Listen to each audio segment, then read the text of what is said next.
to the collector RC. Well, you can see that I have the Granite here. I think that's what you're looking at, yeah. I am filming on the GoPro, so I'm going to try that out. Usually I use my phone, which I usually use this, in case anybody ever wants to know what I'm using. That's what I mostly use. It's amazing. I had to check my text messages. Anyway, so what we're gonna do, we're in my little nook. We are going to install this, and we're gonna install this. Hope you guys can see that okay on there. I'll hold it up a little longer, I guess. And then I already showed you this, and I said I would show you this. But I'm gonna go ahead and work on this one now. We're gonna hold off on the other stuff for, yeah, more video stuff. But so now I honestly have not seen this particular setup in anything that I've looked for. I have seen this setup with the, what is it? I believe it's a 5400 kb. I think, if I remember right, also a Hobbywing. But I decided to go with this because that motor being hard to get. All right, so yeah, so that's what we're going to do. And yeah, I just showed this, and so I believe, yeah, it's 5400 kb, I believe, and this one here is, this is a 5900 kb. So not really sure, as I throw it down, not really sure how well this is going to work out. It's kind of an experiment, but I figured I'd do that with you guys. So let's go ahead and get to it. I did went ahead and I just removed the battery straps. Other than that, I haven't done anything else. And where do I want to put this? Okay, put it over here. All right, so you can see right now it's a brush system, stock ESC, stock receiver and transmitter. It's over here.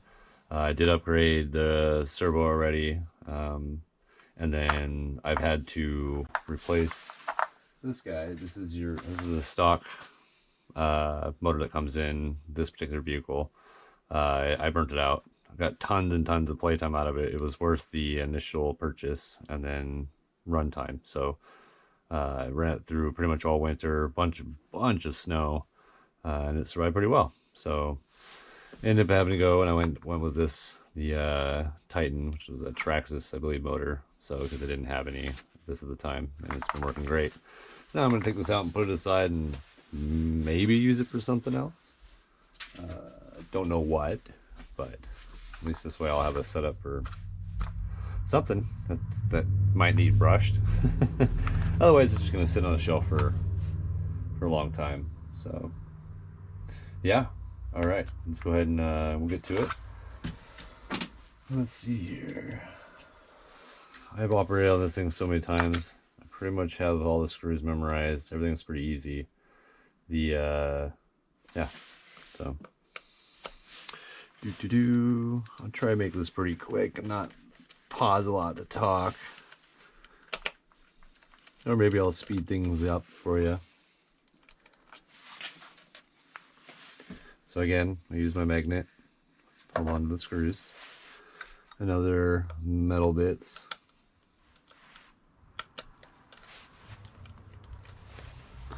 I've used this screw,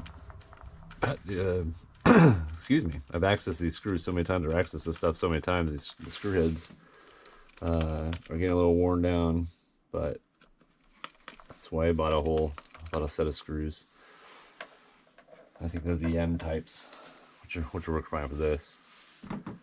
So, all right, that's out of there. Go ahead and lift this up. Sorry if it's not a zoomed in kind of thing. I might get stuff in the way. I just wanted to kind of test out this style and see how this works out, and see how you guys kind of like it as far as using, what you guys are looking through. So, all right. So we're gonna yank that out. I am gonna right now stick with this horrible transmitter receiver set, for now, and then I'll eventually end up. I'm not sure yet if I'm gonna do another Fly Sky, or because right now the Fly Sky I have is gonna go for the 10.3. So I'll put this over there for now. And then I gotta do some stuff to here.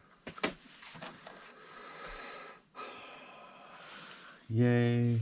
Yeah, because I'm gonna go, yep. I'm gonna flip her over. Make sure I'm not on my antenna. Which I'm not. Make sure I see where am I going here. Alright. Oh, that's right. Need a bigger one.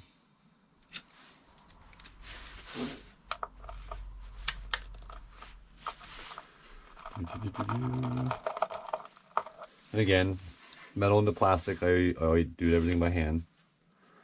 Keep this guy there, even though I should be able to tell him apart from the rest of them.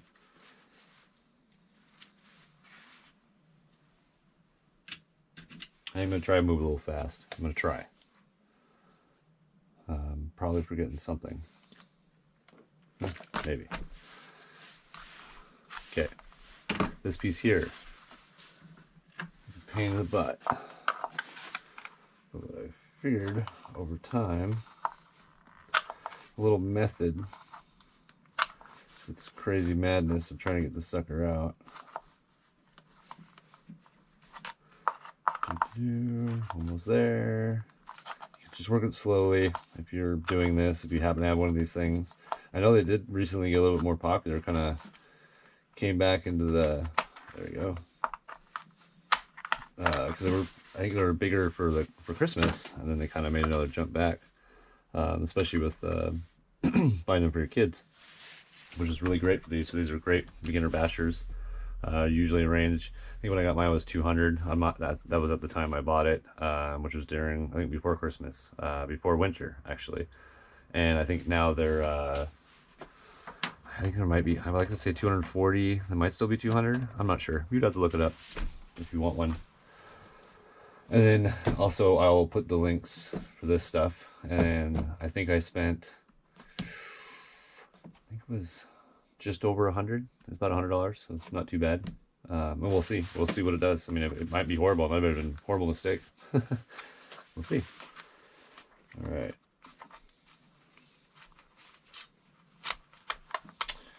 That's right. That pain in the butt. So, well, actually, no. There is a way.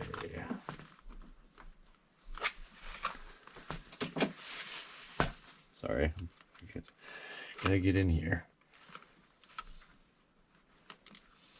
Okay, that is not the easy way. I'm gonna do it my way. So I gotta loosen these here so that I can pry that up.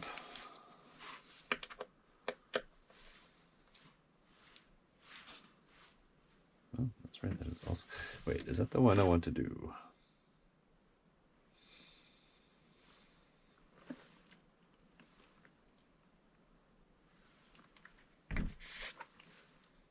Sorry, I'm just making sure I'm doing the right ones.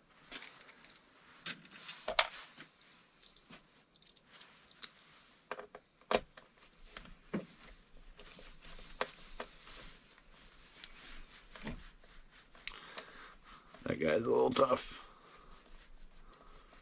Come on, hands. You can do it.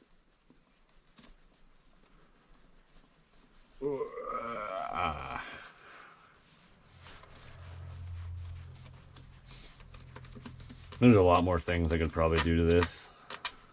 Long screw. Oop. You know, and I may have just did more than I needed to.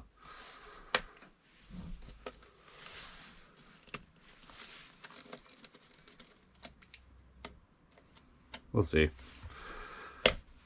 Oh, okay. Might have a little issue with that one, but probably it's not that one.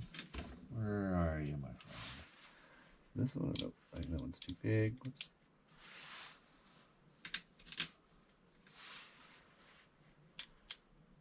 There we go.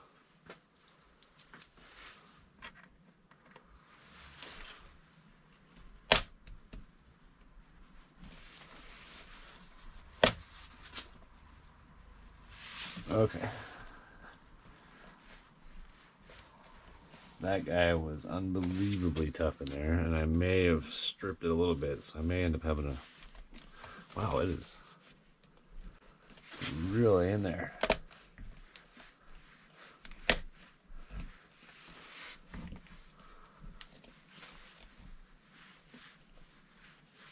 Wow, what is going on here? Well, you know what? Let's see if that's enough.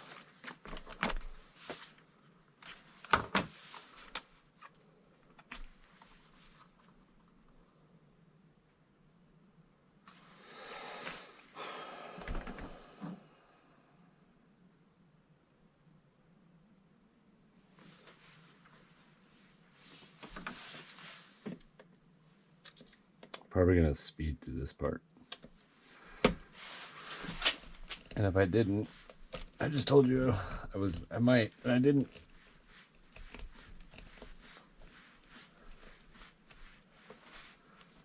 Okay. Yeah, I'm not sure. I don't think I needed to do that. No, I didn't. You're all probably laughing like, you don't have to do that. You know, maybe I did. I don't. Yeah.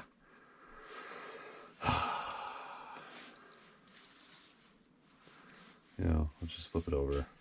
I think those were just the... Yeah, those are just those mounts down there. Okay. I'm gonna set these aside because I may end up putting those back in.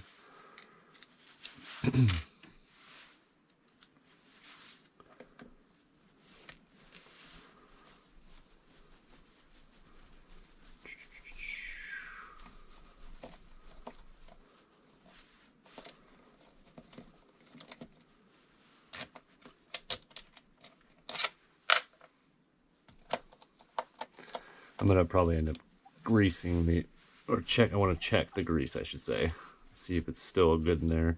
See, it was kind of making some clicking noises running on the 2S earlier when I put the new. So originally I had this thing was shorted out, caused somehow with the, which I don't think I have anymore, from the bad servo that was in there. The servo was causing this thing to control or do things that were out of my control, I should say. And get that up high enough. I might be able to. And so we had to do a bunch of different stuff. It ultimately led to... Oh, okay. Finally. Anyway, ultimately led to being a bad servo. It would make it turn and just drive kind of crazy and stuff. So, yeah. All right, let's get this sucker out of here. If I remember right, it's kind of tricky. Pull that. And then I kind of, you know what? I'm gonna cheat. Come on.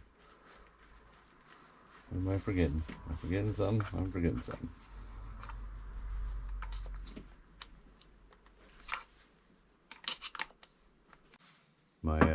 I didn't check my battery apparently before I started recording, and it died on me, so I had to switch it out. So anyway, yeah, I think I was still working on this. I just got to make sure I wasn't forgetting anything, which I don't think I am. I remember this being a little difficult last time too, because you kind of have to go pull straight up with it still being released. If I remember right, I had to kind of jimmy it a little bit.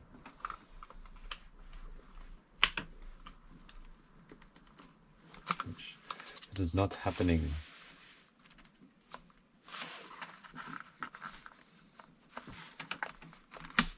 Well, don't want to break anything. Okay, I'm gotta be doing something wrong here. Oh, Wait. Jeez Louise. Going the wrong way. I think I gotta lift up and it's not. There we go. Yeah, no, laugh at me all you want. I took the risk of doing this without, and I'm not gonna edit it out either. Because you know what? People make these mistakes. This way you'll know that you're not the only one if you've also made the mistake of pulling it up instead of guiding it out this way. This is really dirty. It's a good thing I'm opening it. There we go. There we go. Now we're out of there. Look at that. A lot of dirt. It was cooking some stuff down here in my motor. Take some alcohol and I'll clean that off. Oh boy. Alright. So we'll have to remove that, but I want to make sure that's all in there. I want to get that dirt out of there.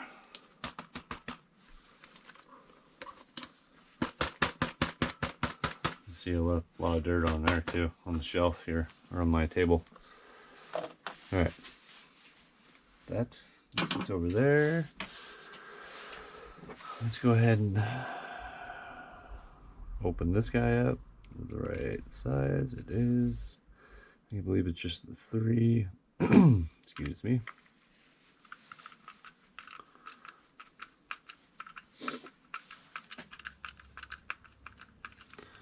We're gonna go ahead and let's move this out of the way for now. Oh, that was silly.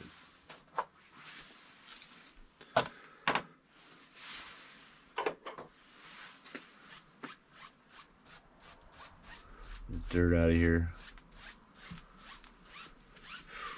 Okay. Work on this.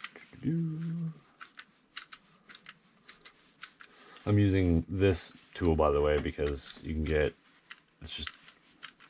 it's bigger than my hand. My hand's kind of big to use as the tiny one, which is great for when you're trying to get into things where you need a smaller tool. But for stuff like this,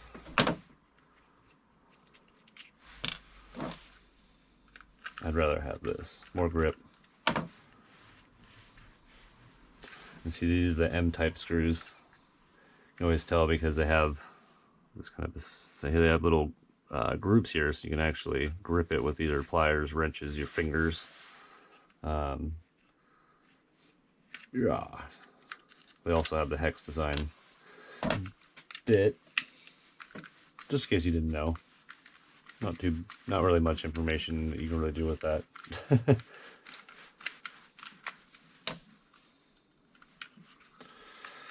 And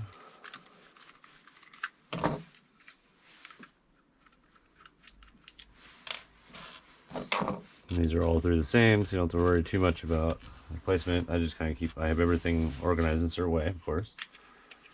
Pull this off. Wow, okay. Well, one of the things we have to check, and I'm not sure if I checked and we'll look at it, is to make sure that this here, what is it, 14 tooth? Yep, this 14 tooth can actually fit on the head of this motor. So it's definitely something we'll have to look at. Don't think I need to. We're good here. It seems pretty. It's probably cleaning a little bit. Oh, it's pretty dusty. All right. So you got. It's just the two screws here. Now have your tooth types here, your T types. And it looks like you can go up to a 27, which when they originally put this out, they didn't actually have a 27 for this, but now they do. So that is another option. I could go later if I decide to go for a bigger, which could increase my speed. But we'll see what we get out of the setup I have now. And I think, yep. Oh, It's actually pretty loose.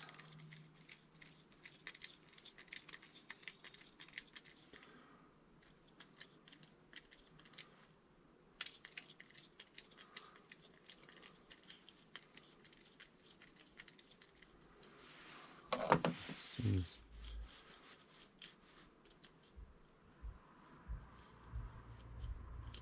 Okay, I was gonna say, it seems absurdly loose.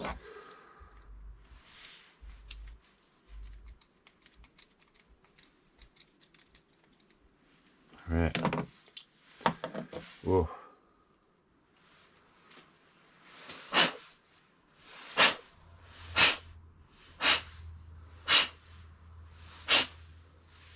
Here we go. That's the motor I'm removing. Excuse me.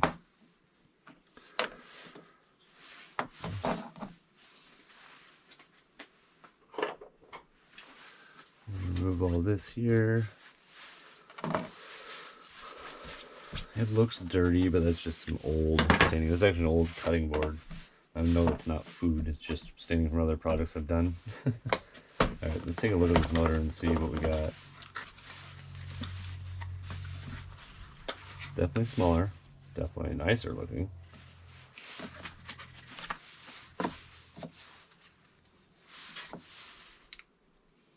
Well, looks like we're in luck, I think. This time, I am going to use this tool, or this handle anyway. I need pretty small. It's this one.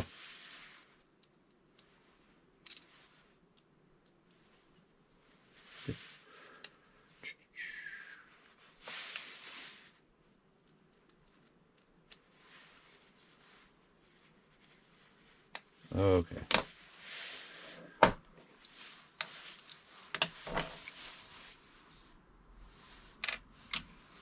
Star one back here.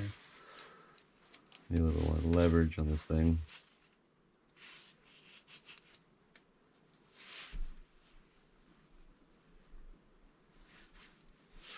Thank you. Not want it to be difficult. Okay. All right, motor. This guy over here. Actually. Yep. Put him over here. They will go into a bag just for Granite parts. Alright, so let's go ahead and measure this sucker up. Let's see if these holes will line up too.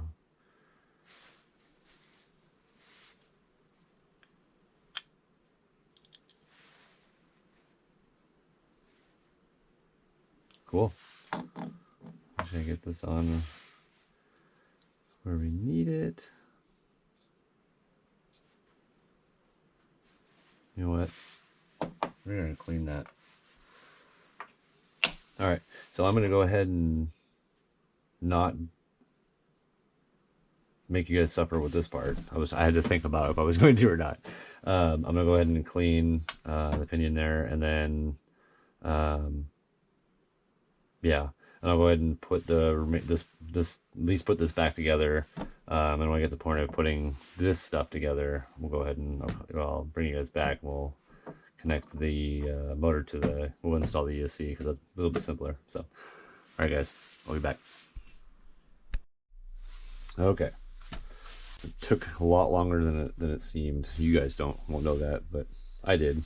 It's actually a new day.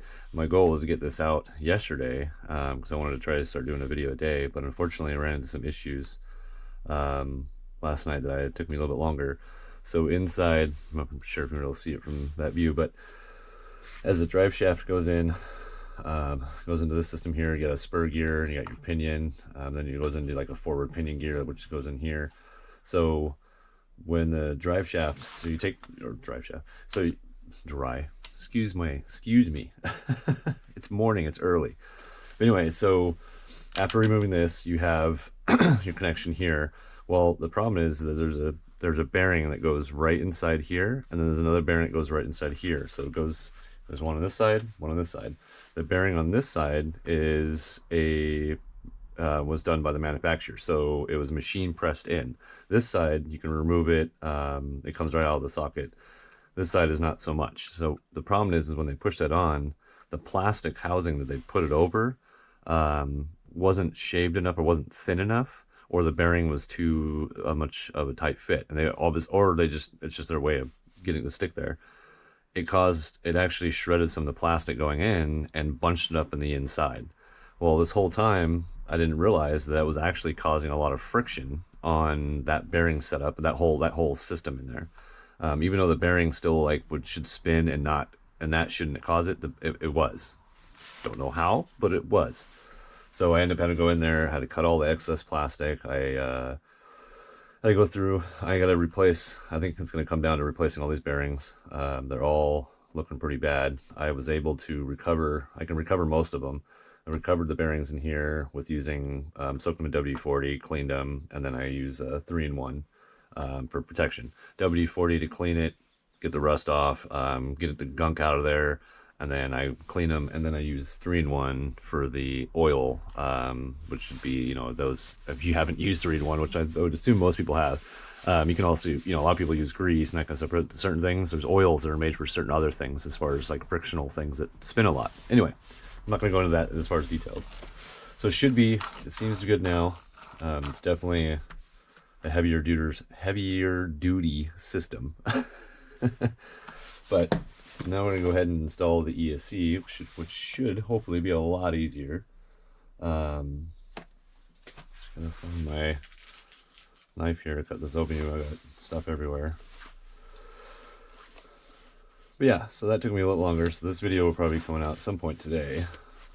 I'm actually pretty fast on editing. I've heard a lot of YouTubers, you know, take anywhere between 12 to 16 hours, and they're using these crazy, you know, obviously a little more higher end software. We did upgrade our software, by the way, and it turned out it actually didn't work out for what we wanted it to do. So we had to revert back to the editing software that we're using already, which is, yeah, it's a free one. It's not the best. We do as much as we can with it. It usually takes me a couple hours to do a lot of the editing, even for the more complicated stuff. I'm pretty fast at it, I think. But the software we were looking at getting was supposed to be able to give us, you know, an animated intro and all this cool stuff to make our stuff look a little bit better. Yay, I love stickers. They come out. Yay! So yeah, you get stickers every time you buy Hobbywing stuff. Instructions. Fan.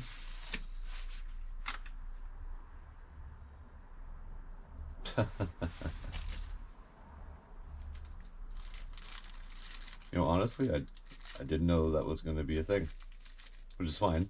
I ordered them. So let's get this out of here.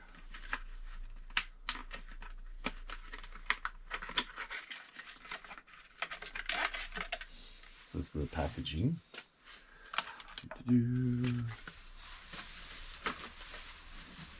That. So it looks, that's cool.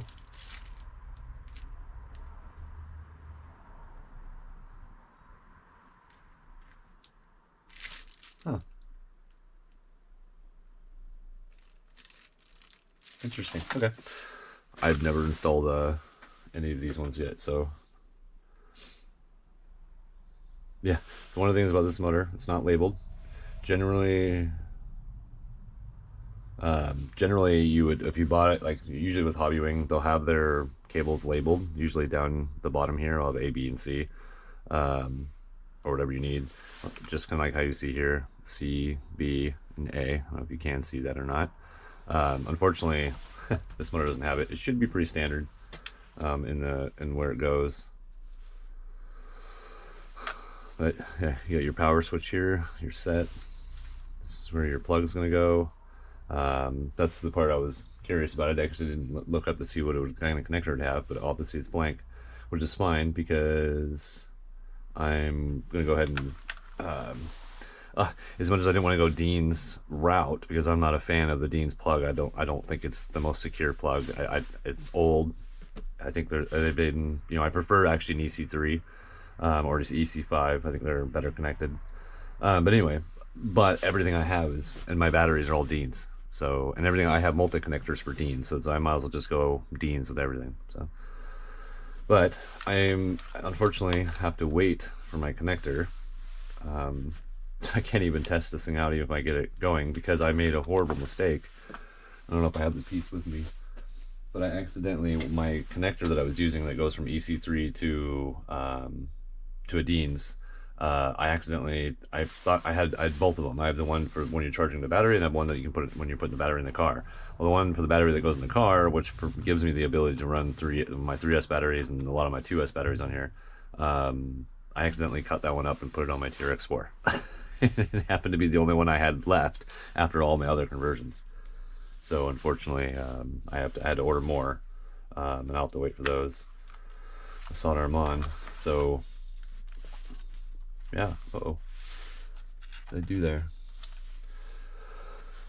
So yeah, you do get some extra stuff here. You got a longer lead. You get your, I think you can use some zip ties. Interesting. And then your little sticky, double side sticky there, which obviously goes here. The system's gonna sit this way on top. Those will plug in. My battery. Ooh. Yeah. Normally I have my battery runs on this side, which I can. Yeah, I'll figure that out. I'll have to figure that out. Got my connector here. My button. The button will end up sticking on the side here. But yeah. So I think what we're gonna do is I'll go ahead and put this on. Obviously I can't do anything about putting the lead on. I won't be able to put it connected to a battery yet to test it. I could, you know, cut up the ES3 off of the original system that came in there, but again, I don't have the connectors for that. I can run a 52 2S, and this is a 3S. So this is a 3S setup. This is a 3S setup, also 4S. So this can run 3S, 4S. This just runs 3S. Obviously, don't recommend to run 4S. You'll probably burn it up. So anyway, yeah, that's that stuff. I think we're gonna go ahead and leave it off for here now, and I will end it right here. I will hold off on putting anything else together until the next video. So basically, I could probably do this in all 2 videos, even the testing. So we'll save the next video for getting the lead on, so that way I can connect it on there, and then we'll do a test run. We'll see what happens. Like I said, it's an experiment. So, and if you're just now like kind of seeing, if you came in kind of later, halfway through, or you kind of skipped a bunch and you're at the end now, and what's happening here is that I'm running a 5900 kV motor with a EZ10 or Ezrun, sorry, Ezrun 10 Max. Ezrun Max 10 brushless electronic speed controller, 60 amp. It's suitable for sport 110, completely waterproof. I can run 2S or 3S to 4S. Actually, you know what? I apologize. That's wrong. This is the 3S setup. This, which is for the 10.3, I believe, is the 3S 4S ESC that's in here, because I think this is the 120 amp. Yeah, so this is the 120 amp. So this is actually the higher one. My bad. This is the 60 amp. There's a 120 amp version in here. Same thing, just bigger amperage. So I apologize if I got you confused on that. So yeah, we'll go ahead and stop it here. Yeah, and stay tuned for the next one, and we'll get this thing running and see what we can do. And yeah, we're gonna send this thing sky high, do some cool jumps, probably break it a bunch, probably have to replace. I do have a replacement already. It's back here. I think it was back here. Well, my forward pinion had to be replaced, because they're plastic when they get them in stock, or you get a stock version of this. And what happens, so if you run in to something you monitor, if you have a problem with, especially if you buy these for your kids and then they come back and oh, it's not running anymore, what happens, so when you run into a wall, right, or you can even just park it right up against the wall and you're like, I'm going to do a burnout with this thing. Well, they're not really intended, the stock isn't intended for that. It's not made to do that. And what happens when you do that, It's putting all this friction, wear and tear on your diffs or your differentials in here. And what happens is the forward pinion gear, which takes a brunt of it because everything else is being metal besides your spur gear, well, that gives, and the plastic gets shredded, and that's exactly what happens. So it has been upgraded with the Traxxas metal, so that's a good thing. I already upgraded that, so that may save me from some, but we're gonna see what happens. I may end up shredding all this inside and breaking some arms and stuff. So, all right, guys and gals, you know, yeah, stay tuned for the next one, and we'll get the sucker finished. And I'm gonna start. We start recording the 10.3 build stuff today, and then I got the TRX 4. Got some more stuff, upgrades and modifications going on there too. So we got a lot of stuff, man. Yes, stay tuned. Bye.